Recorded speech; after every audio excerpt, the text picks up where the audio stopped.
नमस्कार, बहुत स्वागत है आप सभी का। मैं हूं आपके साथ कमरुद्दीन खान। कमलनाथ सरकार गिरने के बाद शिवराज सरकार बने आज 100 दिन पूरे हो गए। इस मौके पर बीजेपी उपलब्धि दिवस मना रही है। भोपाल में एक वर्चुअल रैली हुई। इसमें सीएम शिवराज, ज्योतिरादित्य सिंधिया, वीडी शर्मा समेत तमाम नेता, दिग्गज नेता शामिल हुए।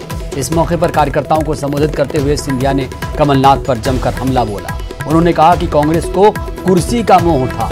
कोरोना को लेकर पिछली सरकार पर निशाना साधते हुए कहा, कमलनाथ ने एक भी अस्पताल का दौरा नहीं किया, आईफा अवार्ड के लिए जरूर दौरा किया। साथ ही सिंधिया ने शिवराज की जमकर तारीफ की।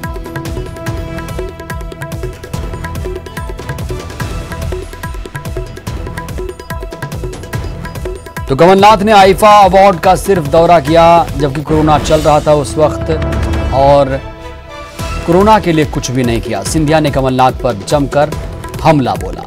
कोरोना काल में आईफा की तैयारी में व्यस्त थे कमलनाथ। गरीब परिवारों को जनधन खाते में 31,000 करोड़ रुपए प्रधानमंत्री नरेंद्र मोदी जी के नेतृत्व में दिया गया।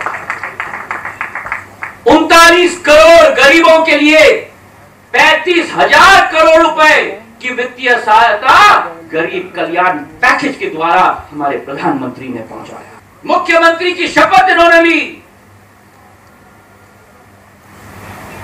सेनापति भी शिवराज सिंह, सेना भी शिवराज सिंह, कार्यकर्ता भी शिवराज सिंह जी।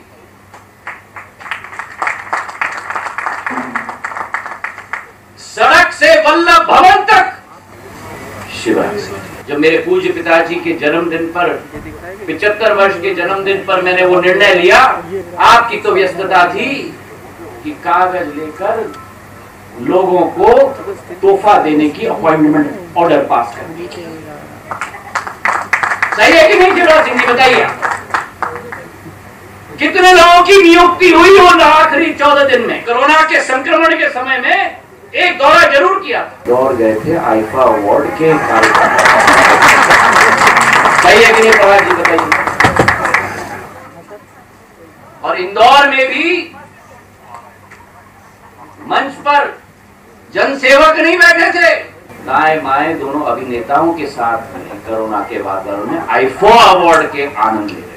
कई लोग कहेंगे कि सिंधिया जी आपने पार्टी बदली और इसलिए आज आपातकाल की बात कर रहे हैं, क्योंकि कई चील बैठे हुए हैं साइड साइड में नोच देखिए। नोचा जाता है उसी को जिसमें कोई अच्छाई हो, तो मुझे कोई कठिनाई नहीं, नोचो मुझे जितना भी नोचना है। लेकिन कल भी मैंने कहा था और आज भी कहता हूं,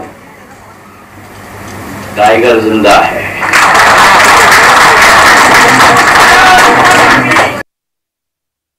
की तारीफ की और कमलनाथ पर प्रहार किया। एक अलग अंदाज में नजर आए ज्योतिरादित्य सिंधिया। इसी पर बातचीत के लिए हमारे सीनियर एडिटर प्रवीण दुबे जी जुड़े रहे हैं भोपाल से।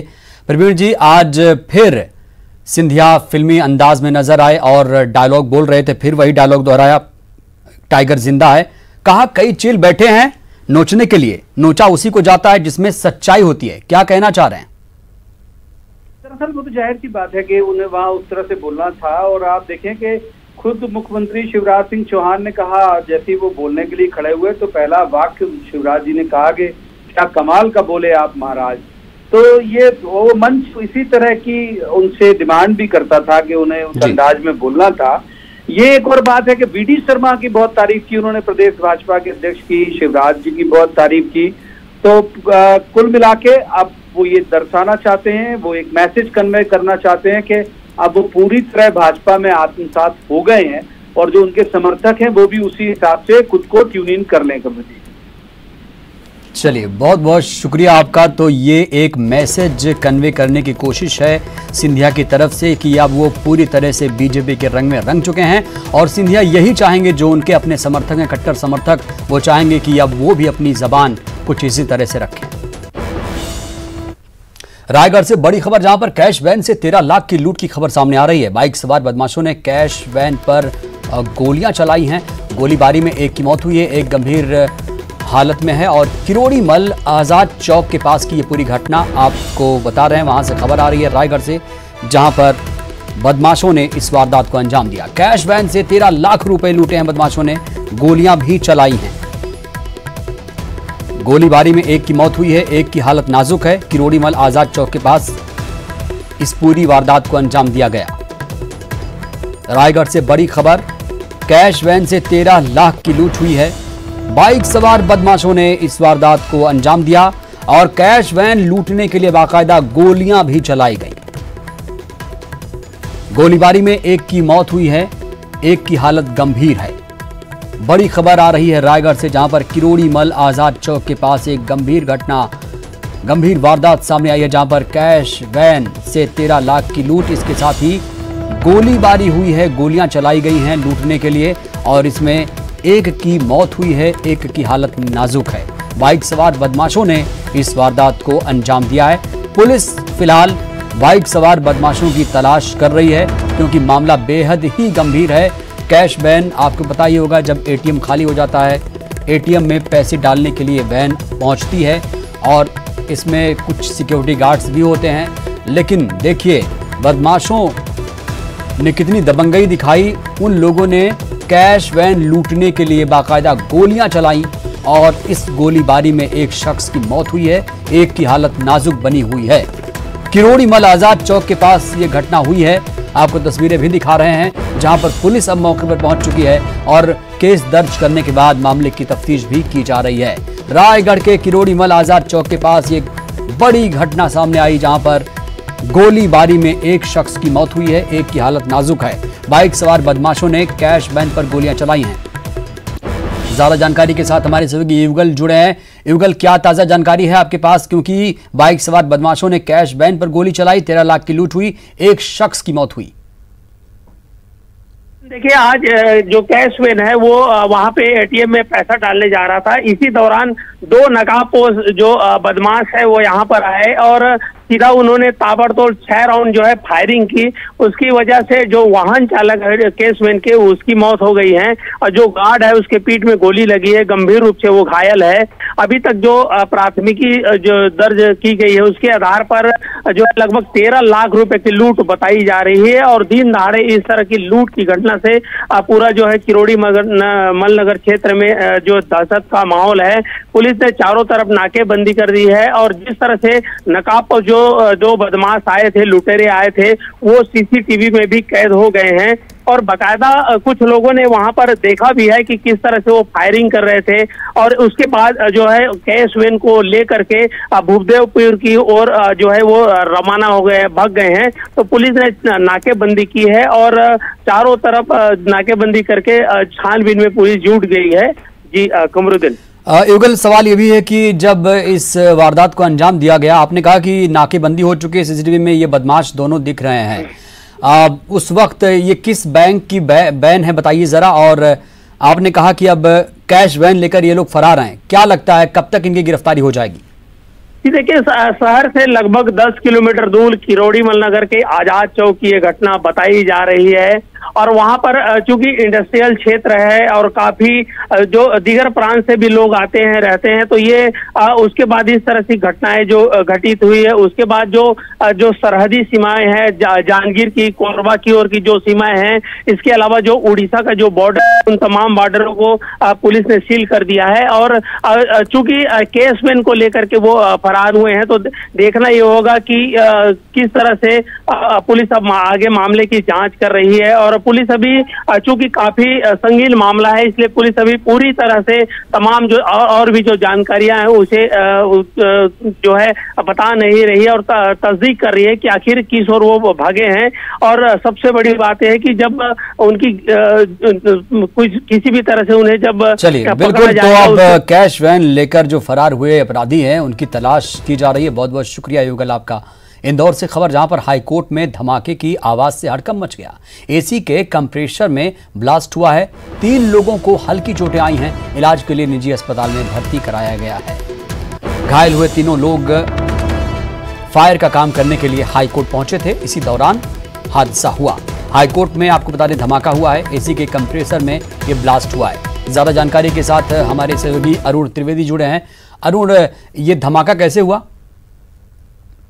का काम करने के लिए 3 लोग पहुंचे थे और ये वहाँ पे काम कर रहे थे। इसी दौरान एसी का जो कंप्रेसर था वो फट गया, जिससे कि एक बड़े ब्लास्ट की आवाज आई। इससे पूरे हाईकोर्ट परिसर में हंगामा मच गया, लोग इधर उधर भागने लगे, लेकिन बाद में पता लगा कि एसी का कंप्रेसर फटा है और इसमें 3 लोग घायल हुए हैं और उनके नाम विनोद पवार, सुनील और रूपेश चौहान बताए जा रहे हैं।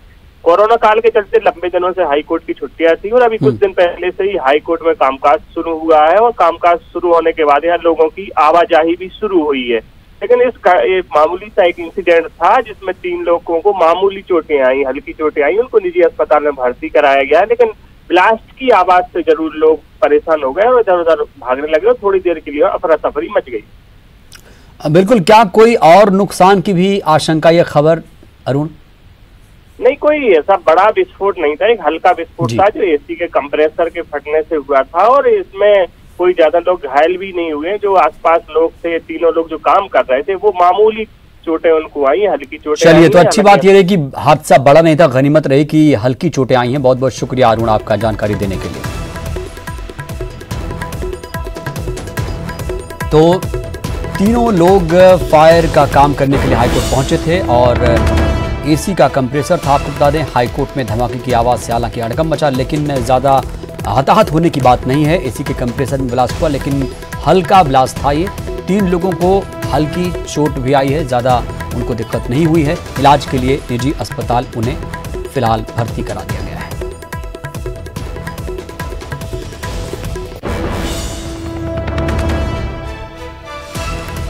तो हाई कोर्ट में धमाके की आवाज से हड़कंप मचा। इंदौर से खबर, जहां पर एसी के कंप्रेसर में यह ब्लास्ट हुआ है।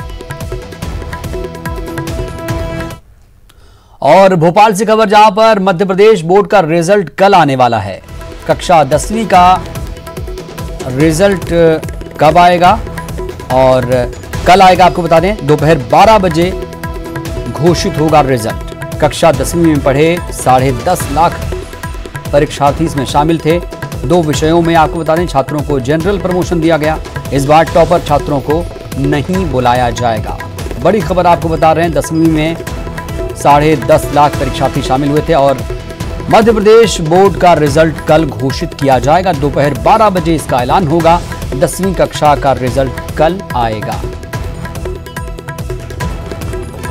2 विषयों में आपको याद दिला दें, कोरोना के चलते छात्रों को जनरल प्रमोशन दिया गया था। इस बार टॉपर छात्रों को नहीं बुलाया जाएगा।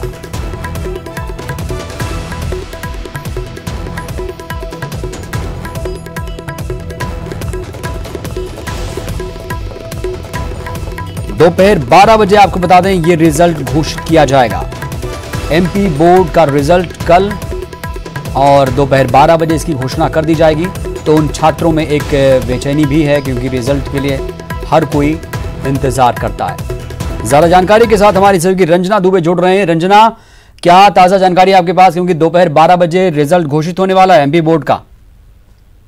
जी कमरुद्दीन, कक्षा 10वीं का रिजल्ट कल घोषित होने वाला है। दोपहर 12 बजे रिजल्ट घोषित किया जाएगा और इस बार जो कि कोरोना संकट काल के चलते इस बार जो टॉप 10 की सूची में जो स्टूडेंट्स रहते थे उनको अब तक बोर्ड ऑफिस में बुलाया जाता था, लेकिन इस बार छात्रों को नहीं बुलाया जाएगा और रिजल्ट सादे तरीके से घोषित किया जाएगा। दोपहर 12 बजे का रिजल्ट घोषित होगा और कक्षा 10वीं में इस बार 10.5 लाख परीक्षार्थी शामिल हुए हैं और लॉकडाउन के चलते जो 19 मार्च के बाद 2 पेपर स्थगित हुए थे, उन 2 पेपर में मुख्यमंत्री शिवराज सिंह चौहान के आदेश के बाद जनरल प्रमोशन दिया गया है। यानी इस बार जो रिजल्ट की रूपरेखा है वो थोड़ी सी बदली हुई दिखाई देगी। जो व्यवस्था है वो भी थोड़ी सी बदली हुई दिखाई देंगी। यानी पहले जहां बड़े स्तर पर मुख्यमंत्री निवास पर रिजल्ट घोषित होता था, वहां पर तमाम स्टूडेंट्स को बुलाया जाता था, टॉपर स्टूडेंट्स के साथ में उनके माता पिता भी वहां पर पहुंचते थे। इस बार जो रिजल्ट है सादे रूप में यानी ऑनलाइन ही घोषित किया जाएगा। कमरुद्दीन, बिल्कुल। रंजना, आपने कहा कि 2 विषयों में छात्रों को जनरल प्रमोशन दिया गया था, तो छात्रों में कितना उत्साह होगा, कितनी बेचैनी, कितनी बेसब्री होगी इस रिजल्ट को लेकर, क्योंकि 2 विषय में जाहिर सी बात है जनरल प्रमोशन मिल गया पहले। जी कमरुद्दीन, बिल्कुल, क्योंकि जो संकट काल था उसके चलते एग्जाम कराना मुश्किल था, इसलिए कक्षा 12वीं के जो एग्जाम कराए गए थे क्योंकि सर्वे हुआ था और छात्र चाहते थे कि उनके एग्जाम हो। लेकिन इस बार जिस तरह से स्टूडेंट उत्साहित भी हैं क्योंकि पहले रिजल्ट 25 से 30 जून के बीच घोषित किया जाना था और लगभग तय माना जा रहा था कि जून के आखिरी सप्ताह में रिजल्ट घोषित हो सकता है, लेकिन एन वक्त पर जो 1 से 7 जुलाई के बीच रिजल्ट घोषित करने की तारीखों का ऐलान हुआ था और अब ये तय हो गया है कि कल 4 जुलाई को रिजल्ट घोषित हो रहा है। तो स्टूडेंट्स, जाहिर सी बात है कि जब रिजल्ट घोषित होता है तो इसके एक दिन पहले जरूर थोड़ी सी बेचैनी भी होती है, उत्साह भी होता है, क्योंकि जो उनकी साल भर की मेहनत है वो कल परिणाम के रूप में सामने आनी होती है। कमरुद्दीन, चलिए बहुत बहुत शुक्रिया रंजना आपका जानकारी देने के लिए। तो 10वीं में 10.5 लाख परीक्षार्थी शामिल हुए हैं इसमें। हालांकि जो सरकारी स्कूलों का रिजल्ट है वो बेहतर होने का इस बार दावा किया जा रहा है। वक्त एक छोटे से ब्रेक का। और खबर भोपाल से, जहां पर छोला इलाके में 2 युवकों की हत्या की वारदात सामने आई। शराब के पैसे मांगने को लेकर यह विवाद हुआ था। पैसे के लेन देन को लेकर यह विवाद बताया जा रहा है। एक युवक ने इलाज के दौरान दम तोड़ दिया।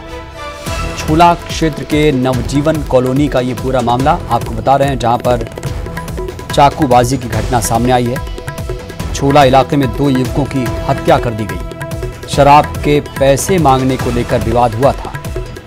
पैसे के लेन देन को लेकर यह विवाद बताया जा रहा है। एक युवक ने इलाज के दौरान दम तोड़ दिया।